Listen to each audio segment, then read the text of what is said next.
শরীরের যে কোনো ব্যথায় 3 বার বিসমিল্লাহ পড়ে ছোট্ট এই দোয়াটি 7 বার পড়ে সেই জায়গায় ফু দিন, সঙ্গে সঙ্গে ভালো হয়ে যাবে। কারণ এটা সাহাবা ইকরাম রাদিয়াল্লাহু তাআলা আনহুরা এটা আমল করেছে এবং রাসূল সাল্লাল্লাহু আলাইহি সাল্লামও এই দোয়ার আমল করেছে। কারণ ব্যথা দূর করার জন্য অত্যন্ত পাওয়ারফুল একটি দোয়া।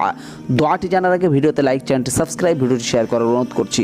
দোয়াটি আপনি যেখানে ব্যথা করবে আপনি নিয়মিত যদি সেখানে হাত দিয়ে 3 বার বিসমিল্লাহ পাঠ করবে, তারপরে এই দোয়াটি 7 বার পরে ওখানে ফু দিতে থাকেন, 3 দিন বা 7 দিনের ভিতরে আপনার ব্যথা, যে কোনো ব্যথা, যত বড় ব্যথা হোক না কেন সেই ব্যথা দূর হয়ে যাবে ইনশাআল্লাহ। তো দোয়াটি হচ্ছে আউযু বিইজ্জাতিল্লাহি ওয়া কুদরতি মিন শাররি মা আজিদু।